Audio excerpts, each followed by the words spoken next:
온톨로지의 사전적 정의는 이렇습니다. 존재와 실제의 본질을 연구하는 학문 분야. 벌써 어렵죠. 이게 무슨 말인지 좀 말도 좀 되게 어렵고요. 존재에 대한 것을 연구를 하는 건데 뭐 존재가 무엇인가, 존재는 어떻게 분류가 되는가, 존재의 속성은 무엇이고 어떤 관계를 이루고 있고 뭐 이런 것들을 말하는 학문이죠. 대충 보면 좀 말장난 같기도 하고 굉장히 뭔가 좀 철학적인 것 같기도 한데 굉장히 너무 피상적인 것 같기도 하고 뭘 말하는지 사실 잘 모르겠는데 이 분야를 좀 더 자세히 깊게 들어가 보면은 사실 내용이 굉장히 심오해지거든요. 그 심오해지는 순간을 만나게 되는데 아마 오늘 방송을 다 보시고 난다면 생각보다 매트릭스 봤을 때 그 충격 있죠. 그만큼의 충격이 아마 오시지 않을까 생각을 한번 해봅니다. 내용에 대해서 한번 풀어가 볼게요. 이 온톨로지, 그러니까 존재에 대한 이야기는 사실 굉장히 오래전부터 시작이 됐어요. BC 300년 전 때 아리스토텔레스 시절 때부터 이미 있었으니까요. 그래서 이때부터 뭐 존재에 대한 이야기는 계속적으로 궁금증이었고 지속적인 연구가 이루어져 왔었던 거죠. 그런데 이 존재에 대한, 그러니까 온톨로지에 대한 것이 이제 언제 처음으로 컴퓨터 과학이랑 접목되기 시작했는가? 그때가 이제 1990년도입니다. 이 탐 그루버라는 사람이 이 컴퓨터 과학 분야의 온톨로지 개념을 최초로 이제 정립을 시킨 거죠. 이 논문에서 이제 이렇게 표현을 하고 있어요. 온톨로지는 개념을 명확하게 표현하는 것이고 컴퓨터가 이해하기 쉽게 규칙을 부여해서 표현하는 것이다라고 이렇게 얘기를 이 논문에서 이제 최초로 얘기를 한 거죠. 그 뒤로부터 이제 컴퓨터 업계에서도 이 온톨로지 개념이 이제 정착되어 가기 시작을 하는 거죠. 그래서 온톨로지 보통 이런 식으로 표현이 돼요. 사람이라는 온톨로지가 있다라고 해봅시다. 이 사람에는 이런 속성들이 있겠죠. 이름이랑 성별 그리고 나이, 직업 뭐 이런 것들이 있을 겁니다. 이 온톨로지가 이런 식으로 개별화될 수 있겠죠. 김철수라는 온톨로지 객체가 될 수 있을 겁니다. 김철수는 나이가 35세이고 남자이고 테슬라 코리에서 일한다. 이런 식으로 개별화, 객체가 될 수가 있는 것이죠. 그래서 이것을 그래프로 표현하게 되면 뭐 이런 식으로 될 거예요. 이게 우리가 흔히 알고 있는 지식 그래프라고 보시면 됩니다. 근데 지식 그래프라는 개념이 요즘 이제 굉장히 크게 각광을 받고 있잖아요. 이제 그 이유는 이거예요. 2년 전쯤에 나왔던 논문인데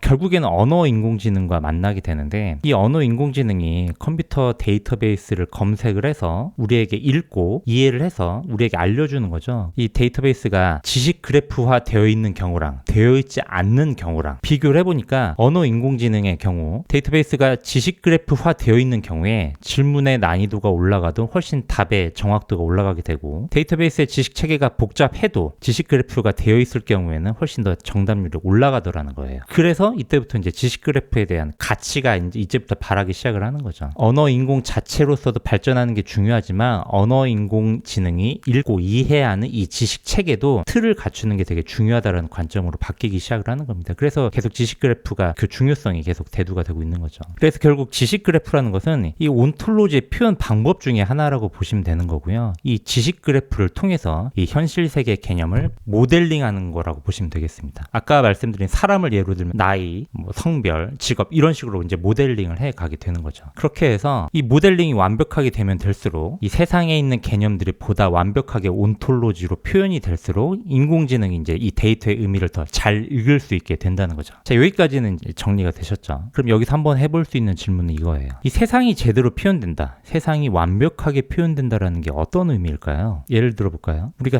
사람이라는 개념이 있습니다. 이 사람에 대한 어떤 개념의 속성을 정의할 때 우리는 보통 어떤 식으로 이 속성을 떠올리냐면 이 사람들이 갖고 있는 하나하나의 공통적인 특징들을 떠올린단 말이에요. 그렇죠? 이런 식으로 특징들을 떠올릴 거예요. 이름이 있고 나이 있고 인종, 성별, 직업 그리고 신체적으로는 뭐 머리, 심장 있고 팔다리 있고 이런 식으로 사람들의 공통적인 특징을 떠올린단 말이에요. 그 공통적인 특징들로 이 사람이라는 속성을 정의를 하고 이것을 개별적인 객체로 이렇게 만들게 됩니다. 객체 이름 김철수 35세 황인이고 남자이고 군인이고 머리 있고 심장 있고 이런 식으로 표현을 하게 된다는 겁니다. 근데 여기서 한번 질문을 해보는 거예요. 이 특징들이 정말 나를 제대로 표현하고 있냐는 거죠. 그러니까 앞에 말씀드린 대로 AI가 나의 데이터의 의미를 제대로 읽어야 되는데 이 속성들에 이 온톨로지에 나의 본질이 제대로 담겼냐는 겁니다. 다시 한번 바꿔서 이야기하면 우리가 보통 사람을 떠올릴 때 흔히 언급되는 이런 속성들이 있죠. 공통적인 속성들. 이 속성들이 사람의 본질을 담고 있냐는 거죠. 이게 되게 중요한 질문이에요. 이 자체가 사실은 이전에는 별로 그렇게 중요하진 않았었거든요. 그냥 이렇게 속성을 정의하는 것으로 끝났는데 이제는 AI가 이것을 읽고 판단해야 되는 이 시대가 오게 된 겁니다. 그러면은 이 데이터의 신뢰도가 되게 중요해지게 되잖아요. 그럼 이 속성들은 과연 우리의 본질을 담고 있을까요? 결론부터 얘기하면 담지 못한다라는 못한다라는 겁니다. 이 닮지 못한다라는 것을 뒷받침하는 이론이 바로 이거예요. 불가지론. 우리의 인지체계로는 그 사물의 본질을 파악할 수 없다라는 거죠. 좀 이것도 말이 약간 말장난인 것 같죠. 되게 철학적인 것 같기도 하고. 그런데 저도 이걸 처음에는 철학적이라고만 생각을 했는데 실제로 이게 과학적으로도 증명이 됩니다. 우리의 인지체계로 파악한 그것과 실제 사물의 실제하고는 괴리가 있다라는 거예요. 설명을 드려볼게요.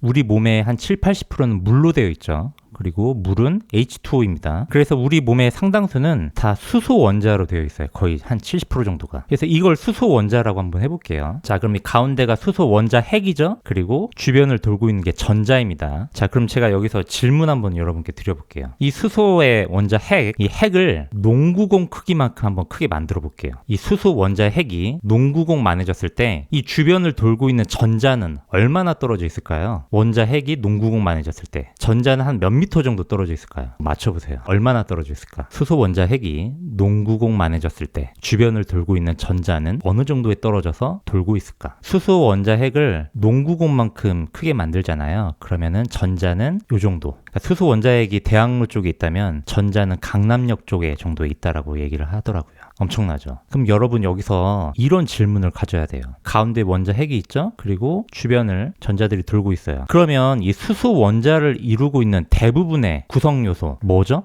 텅 빈 공간이에요. 딱 눈에 봐도 보이잖아요, 여러분. 이 하나가 수소 원자인데 이 수소 원자를 구성하고 있는 대부분의 요소는 이 텅 빈 공간이라는 겁니다. 비어 있어요. 누가 봐도 지금 비어 있잖아요. 그럼 우리 몸은 이 다 수소 원자로 이루어져 있는데, 그쵸? 원자의 구성 요소 대부분이 다 지금 텅 빈 공간인데 이 원자들로 있는 우리의 몸은 왜 텅 비어 보이지 않느냐는 거죠. 텅 비어 보여야 되는데 우리가 꽉 차 보이잖아요. 왜 꽉 차 보이냐?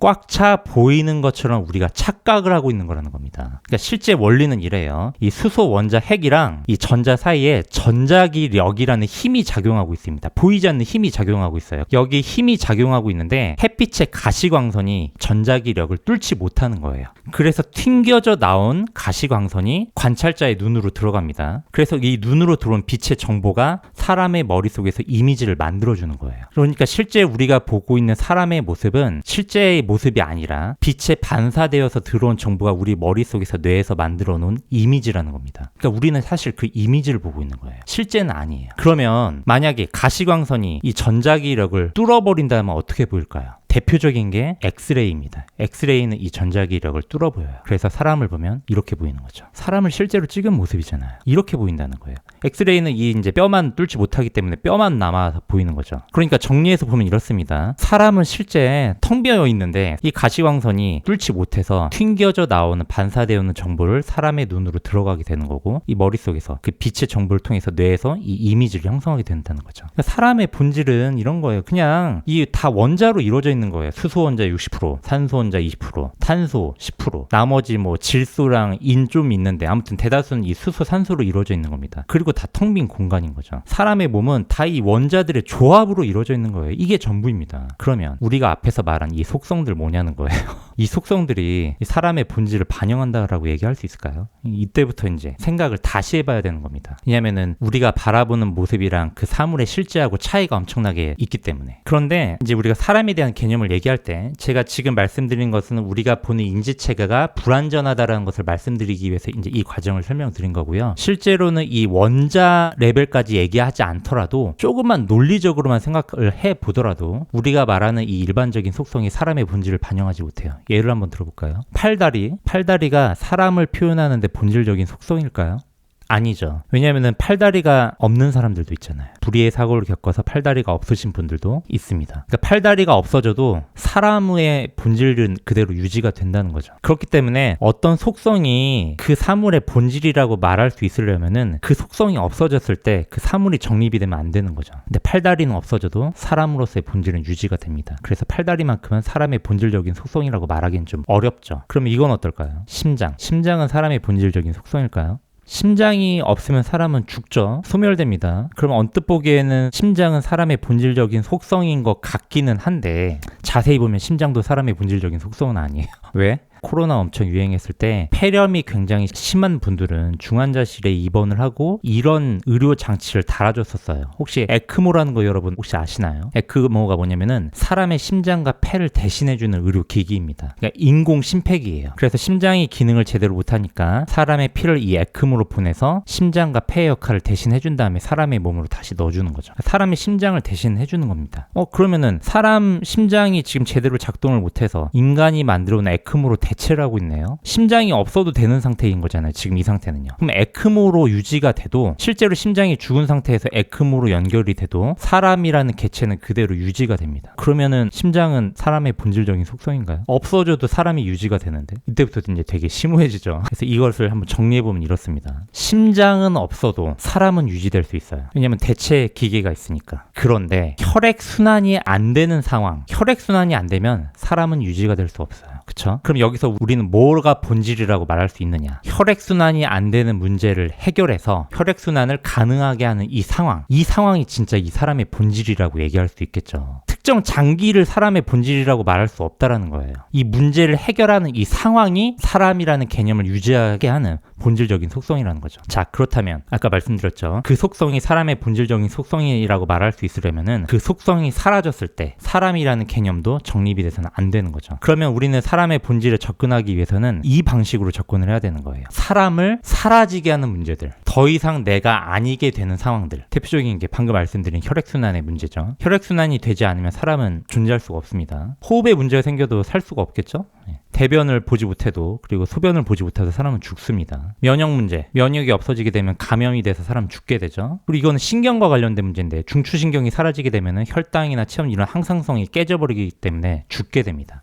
자, 이거는 사람의 어떤 생명체와 관련된 인간으로서의 모습을 나타낸 거고, 사회적인 인간으로서의 중요한 문제들도 있겠죠. 우리가 만약에 사고 판단을 제대로 못해서 나라는 자아조차도 인식을 못할 정도로 지능이 낮아요. 그러면 사회적인 인간이 성립되기 어려울 겁니다. 인지 문제, 대표적으로 치매가 있죠. 기억력이 계속 떨어져서 내가 누구인지조차 모르는 상황이 돼요. 그래서 이게 점점 심해집니다. 그러면은 사람은 살아있어도 사회적인 인간으로서 존재할 수 없겠죠. 그리고 소통의 문제, 내가 누군가를 계속 해치려고 해요. 나도 해치려고 하고, 이러면은 당연히 사회적인 인간으로 존재할 수 없을 겁니다. 자, 그러면 지금 여기 제가 써놓은 것들이 나를 사라지게 하는 문제들이에요. 내가 더 이상 내가 아니게 되는 문제들. 이 문제들을 해결하기 위한 솔루션들이 있겠죠. 수많은 솔루션들. 이 수많은 솔루션들은 바로 하나님, 조물주가 만들어 놓은 솔루션인 겁니다. 그쵸? 그럼 이 솔루션들이 나를 사라지게 하는 그 문제들을 해결해 가고 있는 이 상태의 총집합이 바로 사람이라고 얘기할 수 있는 겁니다.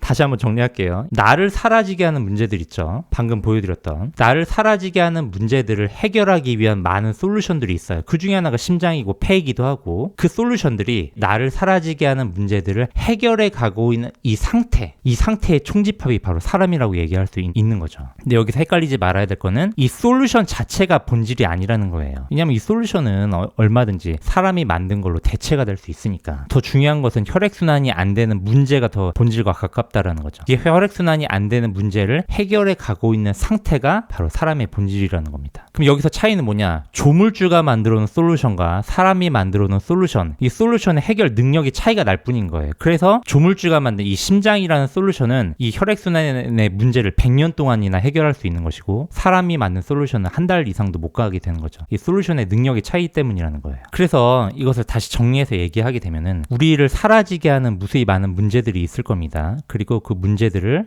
해결하고자 하는 솔루션들이 있죠. 이 솔루션이 계속 이 문제들을 해결해 가요. 그래서 해결해 가고 있는 상태가 반복이 되면은 결국 나는 내가 아닌 상태에서 점점 멀어지게 되겠죠. 이 멀어지고 있는 상태, 요게 현재의 나라고 얘기할 수가 있게 되는 거예요. 여러분, 이걸 철학적으로 들으실 수가 있는데 이거 절대로 철학적인 게 아닙니다. 왜냐하면 오히려 눈에 보이는 현상들이 오히려 가짜인 거죠. 실체 존재하고 있는 개념만을 지금 두고 이야기하고 있는 거예요. 나를 사라지게 하는 문제들, 그리고 그 문제를 해결하기 위한 솔루션들, 그 솔루션이 문제를 해결해 가고 있는 상태, 그래서 내가 아닌 상태로부터 멀어지고 있는 상태가 현재의 내 모습이라는 거예요. 그럼 여기서 되게 중요한 용어가 하나 있죠. 상태. 나를 사라지게 하는 문제, 그 문제들을 해결해 가고 있는 상태. 그러니까 사람은 동적인 존재라는 거예요. 동적 동적인 존재. 우리를 봤을 때 눈, 코, 입, 귀 있고 심장 있고 이렇게 정지된 개념으로서 우리는 설명을 하지만 실제는 우리는 계속 변화하고 있는 거죠. 연속선상의 존재로서 바라봐야 되는 거예요. 문제를 계속 해결해 가고 있는 상태인 거니까. 자, 그러면 이렇게 하나의 상태의 개념으로서 사람을 표현해 나가게 되면은 사람을 정량적으로 표현할 수 있게 됩니다. 이런 식으로 표현이 가능해지죠. 아까 보신 나를 사라지게 하는 문제들이죠. 얼만큼이 해결이 됐고 얼만큼은 아직 미해결 상태다. 우리가 건강한 사람을 보면은 저 사람은 혈액순환에 문제가 없을 거야 라고 이렇게 생각을 하는데 사실은 그게 아닌 거예요. 혈액순환 문제는 누구에게나 다 존재하고요. 단지 이 사람이 갖고 있는 솔루션이 그것을 잘 해결해 가고 있는 거죠. 계속 해결해 가고 있는 상태인 거예요. 건강한 사람일지라도. 근데 시간이 가면 갈수록 이 솔루션이 쇠퇴하게 되니까 점점 해결할 수 없는 문제들이 늘어가는 개념인 거죠. 계속 이 연속선상의 개념으로서 존재하고 있는 거라는 겁니다. 계속 변하고 있는 거예요, 사람은요. 사람을 이렇게 정량적으로 표현할 수 있게 되면은 당연히 우리는 각 사람들 간의 차이를 명확하게 구분해낼 수 있겠죠. 각자 갖고 있는 문제가 다 다르니까. 그리고 각자 해결할 수 있는 그